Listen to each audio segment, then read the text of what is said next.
একজন ভারতীয় হিন্দু বাঙালি যোগসাধক শ্রী রামকৃষ্ণ পরমহংসদেব এবং তাঁরই ধর্মপত্নী শ্রী শ্রী মা সারদা দেবী এবং একজন হিন্দু সন্ন্যাসী, দার্শনিক, লেখক এবং সঙ্গীতজ্ঞ স্বামী বিবেকানন্দর সম্মিলিত ভাবনায় গড়ে ওঠা বেলুড় মঠ নিয়েই আজকে আমার একটি ছোট্ট প্রেজেন্টেশন। আমাদের নোম্যাড গ্যাস্ট্রোনটের এই ছোট্ট সফরে আমরা ছোট বড় নানান ধরনের ভিডিও তোমাদের সাথে শেয়ার করেছি, কিন্তু এই ট্রাভেল রিলেটেড ভিডিওর মধ্যে আমরা যদি স্পিরিচুয়াল ট্যুরের একটা সেগমেন্ট রাখতে পারি তাহলে কেমন হয়? সত্যি কথা বলতে আমাদের জীবনটাই বৃথা হয়ে যায় যদি আমরা স্পিরিচুয়ালি অ্যালাইন্ড না থাকি জীবনে।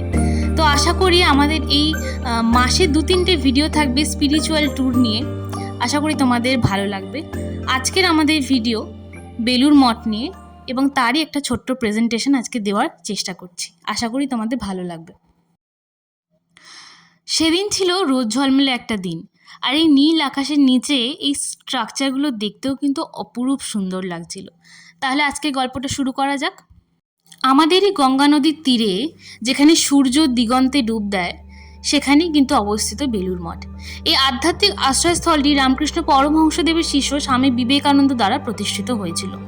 সেবা এবং জ্ঞানের মাধ্যমে বিশ্বকে সামঞ্জস্য করার একটি দৃষ্টিভঙ্গি নিয়েই কিন্তু এটির সৃষ্টি।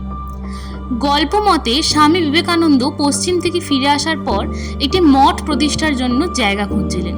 তিনি একটি স্বপ্ন দ্বারা পরিচালিত হয়েছিলেন, যেখানে তিনি গঙ্গার একটি নির্দিষ্ট স্থান দেখেছিলেন, চারপাশে সবুজে ঘেরা এবং প্রাণবন্ত ফুলে ভরা। যখন তিনি বেলুড় পৌঁছেছিলেন, তিনি তার স্বপ্ন থেকে জমিটিকেও চিনতে পেরেছিলেন এবং জানতেন এটি তার নির্বাচিত স্থান। প্রসঙ্গত বলে রাখা ভালো, বেলুড় মঠে একটি মিউজিয়াম রয়েছে এবং রামকৃষ্ণ মিশন লেখা এই বোর্ডে কিন্তু আপনারা সমস্ত ডিটেলস পেয়ে যাবেন এবং মিউজিয়াম ঘুরতে কিন্তু ভুলবেন না। আজ বেলুড় মঠ স্বামী বিবেকানন্দের উত্তরাধিকারের একটি প্রমাণ হিসেবে দাঁড়িয়ে আছে, যেখানে সন্ন্যাসী এবং ভক্তরা মানবতা এবং প্রকৃতির সেবা করার জন্য একত্রিত হন।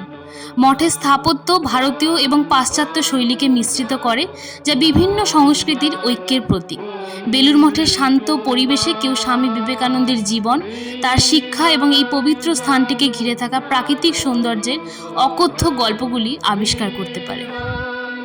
বেলুড় মঠে একটি আম গাছ রয়েছে, যার নিচে বসে স্বামী বিবেকানন্দ তার নিকটতম শিষ্যদের সাথে গভীর অন্তর্দৃষ্টি এবং প্রজ্ঞা ভাগ করে নিতেন, এবং তারই দোতলায় রয়েছে স্বামী বিবেকানন্দ যেখানে থাকতেন। আপনারা কিন্তু সেটাও চাইলে দেখে নিতে পারেন গিয়ে একবার। 19 শতকের শেষের দিকে একটি আধ্যাত্মিক যাত্রা শুরু হয়েছিল, যা দুটি পবিত্র স্থানকে সংযুক্ত করেছে, বেলুড় মঠ এবং দক্ষিণেশ্বর। স্বামী বিবেকানন্দ, রামকৃষ্ণ পরমহংসদেব এবং সারদা দেবী প্রায়ই আধ্যাত্মিক জ্ঞানের সন্ধানে বেলুড় মঠ থেকে দক্ষিণেশ্বর ভ্রমণ করতেন, এবং যখন তারা গঙ্গার ধারে যাত্রা করেছিল, তারা জীবনের রহস্য, আধ্যাত্মিকতা এবং সত্যের অন্বেষণ নিয়ে আলোচনা করত। এই যাত্রাগুলি তাদের বন্ধনকে মজবুত করেছিল এবং রামকৃষ্ণ মিশনের শিক্ষাকে রূপ দিয়েছিল। Ramkrishna Paramhansadev once said to Swami Vivekananda, "The ultimate truth lies within my son. Don't get entangled in external rituals, for they are mere symbols. The true essence of spirituality is consciousness, the realization of God within oneself." Swami Vivekananda nodded, "Yes, Master. You have taught me that the divine resides in every individual. Our goal is to awaken to the inner reality, not merely to follow customs."